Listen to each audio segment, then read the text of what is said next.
இன்னைக்கு தாவேக தலைவர் விஜய் டெல்லி பயணம். என்னடா அப்படின்னு பார்க்கலாம். ஒன்றும் இல்லை, இந்த சிபிஐ விசாரணைக்காக கரூர் சம்பவம் சிபிஐ விசாரணைக்காக போறாரு. எப்போ? இன்னைக்கு நைட்டா? இல்லைங்க, நாளைக்கு தான். அப்போ இப்போ எப்படிங்க போறாரு? இன்னைக்கே போற அவசரம் என்ன? இங்கதாங்க இருக்குது. பிஜேபி அமித்ஷா இருக்கிறார் இல்லையா, அமித்ஷா கூப்பிட்டுக்கிறாரு, வா தம்பி வந்து கொஞ்சம் பார்த்துட்டு போக சொல்லியிருக்கிறாரு. அது அன்பானா அல்லது மிரட்டலா நம்மளுக்கு தெரியாதுங்க. ஆனா அழைப்பை ஏற்று போயிருக்கலாம் என்று பல தகவல் வந்து ஊர்ஜிதப்படுத்துகிறது. ஸோ இன்னைக்கு 3 மணிக்கு அவர் கிளம்புறாருன்ற ஒரு தகவல் வந்திருக்குது.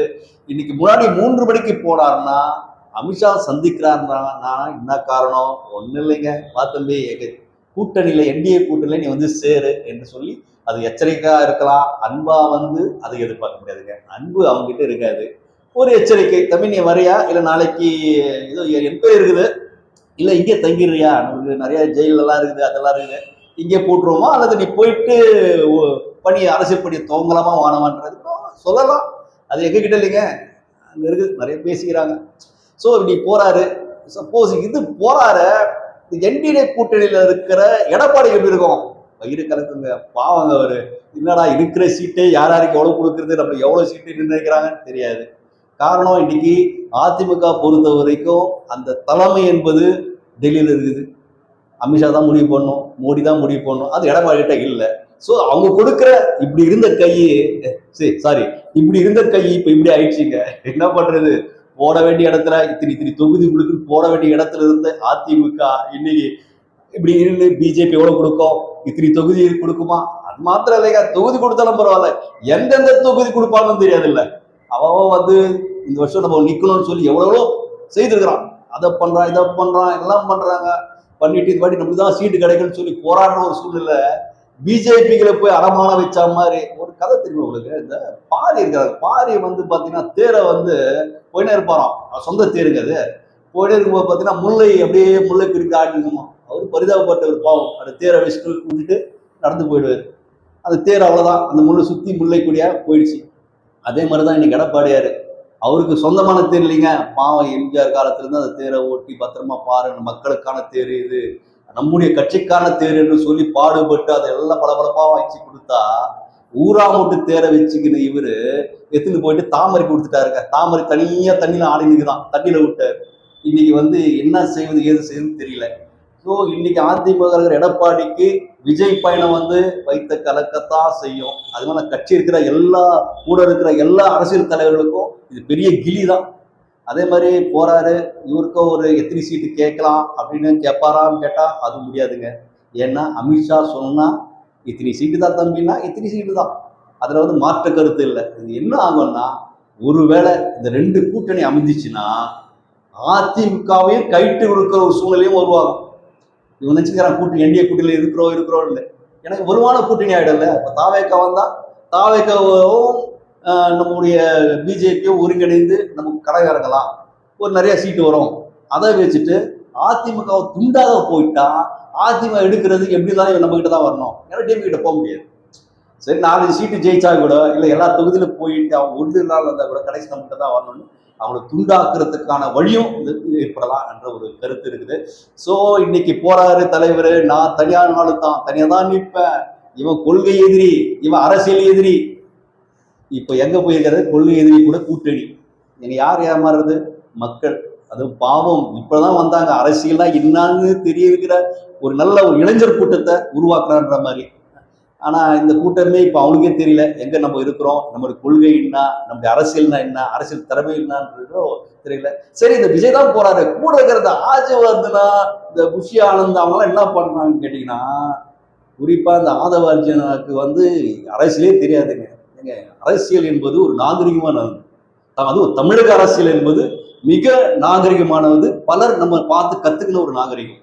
ஒரு தலைவர்னா, ஒரு சிஎம்னா அவர் கொடுக்க வேண்டிய மரியாதையா இருக்கட்டும், எதிர்கட்சினா அவருக்கு ஒரு மரியாதை இருக்கட்டும் சொல்லி ஒரு பாரம்பரியத்துல வளர்ந்த ஒரு தமிழ்னாவே ஒரு மரியாதை. எதிரியாளி வந்து வீட்டுக்கு வந்தா கூட தண்ணீர் கொடுக்கின்ற ஒரு பக்குவம் நம்முடைய தமிழகத்துக்கு இருக்கு. ஆனா அந்த தமிழகத்தை கெடுக்கின்ற ஒரு சூழ்நிலை, தமிழ் கலாச்சாரத்தை கெடுக்கிற அளவுக்கு இந்த ஆதவ வாய்ப்பு வந்து பேசுகிறார். அவர் யார் அடையாளப்படுத்தினது? திருமாவளவன் அடையாளப்படுத்தினார்.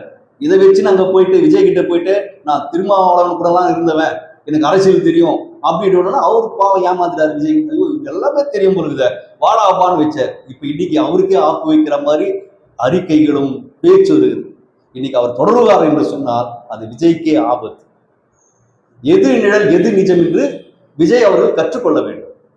ஆதவர்கள் தன்னை பிரதிபலிப்பதற்காக நான் பெரிய ஆளு, நான் பெரிய அரசியல் இப்படிலாம் வரேன்னு சொல்லிட்டு ஊரெல்லாம் பேசிட்டு வந்தவர் தான் ஆதவ அரசியல்.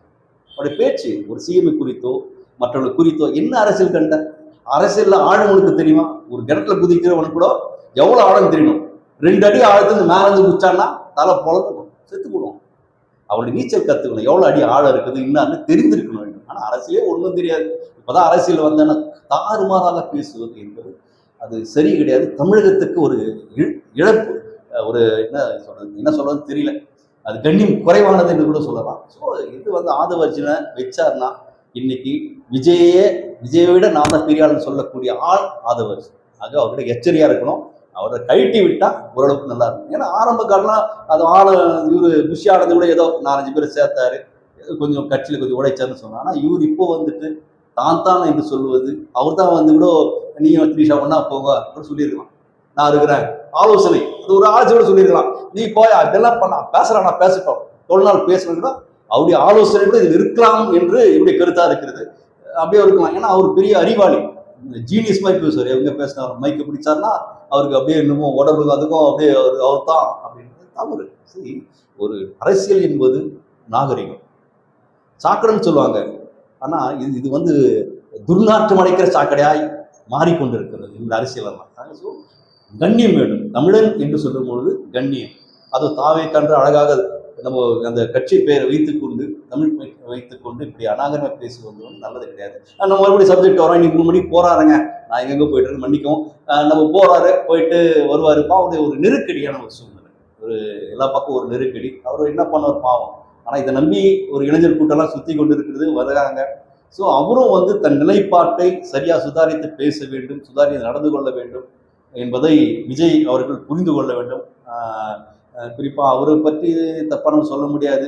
அவர் என்ன பண்ணார், பிஜேபி நெருக்கடி கொடுத்தா அவர் வேற வழியே இல்லை என்றுதான் அவர் அங்கே போறாரு. ஸோ பொறுத்திருந்து பார்ப்போம். நைட்டு இன்றைய பயணம் அவருக்கு சிறப்பாக அமைய வேண்டும் என்று சொல்லி நம்ம அனைவரும் சார்பாக வாழ்த்துகிறோம். நல்லபடியாக போயிட்டு நல்லபடியாக திரும்ப வேண்டும் என்றும் அவரை நான் மனமாற வாழ்த்து வேண்டுகிறேன். அதே மாதிரி கூட இருக்கிற இந்த சில நரி கூட்டங்களான இருக்கணும், எச்சரிக்கையா இருக்க வேண்டும் என்று சொல்லிக் கொள்கிறோம். அதே போல நம்முடைய அதிமுக நீங்க பயப்பட தேவையில்லை. நீங்க உரிய பாடியில நீங்க தொடர்ந்து பயணம் செல்லுங்க. நீங்க யாரையும் நம்பாதீங்க. குறிப்பா அந்த மாதிரி தேர் எடுத்துன்னு போயிட்டு முல்லை கொடுத்த மாதிரி தேரை எடுத்துன்னு போயிட்டு தாமரைக்கு கொடுக்காம உடைய கட்சியை பாதுகாப்பாக வைத்துக் கொள்ளுங்க என்று சொல்லி அனைவரும் வாழ்த்து. நன்றி, வணக்கம்.